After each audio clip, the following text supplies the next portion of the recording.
Before Mike Holmgren won Super Bowls, coached Hall of Fame quarterbacks, and developed a lineage of future head coaches, he had a very modest goal. In the 1970s, Mike took a job as a history teacher and assistant football coach at Oak Grove High School. The dream then was just having enough money to afford a $3 pitcher of beer with a fellow coach. Wouldn't it be neat if we could come in here, on any Thursday before, Friday payday of the month and get a pitcher and then also leave a tip? And I looked at him, I said, "What are you, crazy? We'll never make any money." Little did anyone know that Holmgren wasn't just teaching history, he was on his way to making it. He'd been a standout quarterback at Lincoln High School in San Francisco. After that, he was a backup quarterback for USC's 1967 national title team. As his coaching career began, it was clear he had a sophisticated grasp of X's and O's. He was unique for a high school coach to know what he knew. And his offensive mind was unquestionably, he was brilliant. In 1981, San Francisco State lured him away to serve as an assistant coach under the legendary Vic Rowan.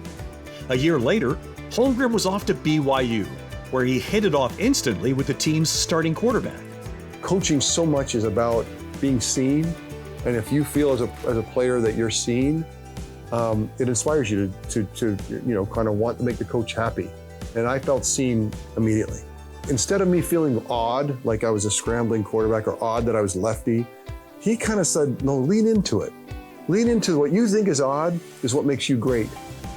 In his second year with Holmgren calling the shots, Young exploded by passing for 3,900 yards and 33 touchdowns. That duo would eventually be reunited as part of the 49ers dynasty.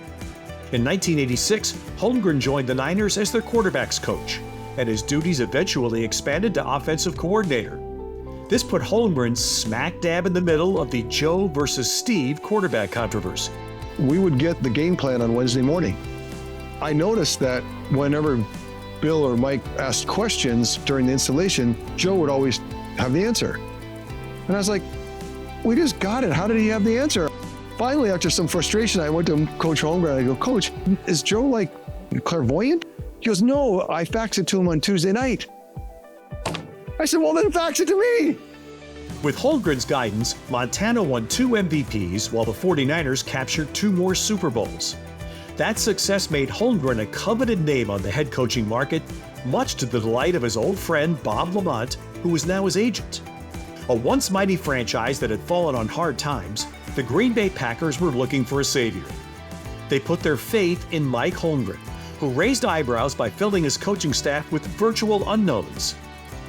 A lot of unlikely characters were on that staff, and we had not been coaches very long, especially in the National Football League. But he felt putting a bunch of young, hungry guys together that would be willing to work, eager, and would be ready to teach what Mike wants. That's the kind of staff he put together. So we were all trying to be sponges and learned everything that he taught us. The Packers' biggest unknown involved a new quarterback who had just been acquired. The kid possessed a strong arm and a wild streak. Brett Favre came in because Ron Wolf really liked him. We traded away a number 1 pick to go get him.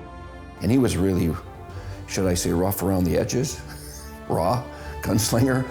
Drove Mike Holmgren nuts. Are you all right? Yeah. No more rocket balls, please.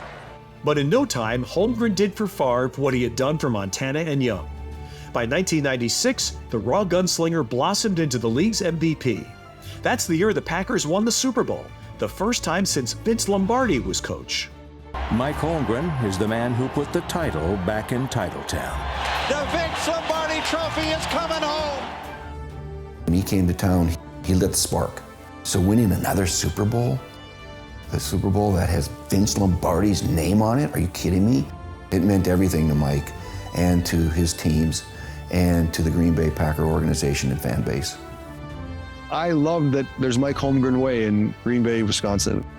And the Packers are still highly influenced by Mike Holmgren's presence back 25 years ago. Holmgren went on to coach the Seattle Seahawks for a decade, taking them to the Super Bowl in 2006. He's one of 5 coaches to take 2 teams to the Super Bowl and win at least 1 title. Holmgren's final role in the NFL was as team president of the Cleveland Browns for 3 years. He was a quarterback coach, he was an offense coordinator, he was a head coach, he was a general manager, he was a president. I mean, he did it all. Not a lot of guys can do all that. In the end, the high school coach who once dreamed of being able to buy a pitcher of beer achieved so much more. Mike Holmgren helped the 49ers and Packers pop their finest champagne, and his coaching tree continues to produce champions. So let's raise a glass to Mike Holmgren as we welcome him to the San Jose Sports Hall of Fame.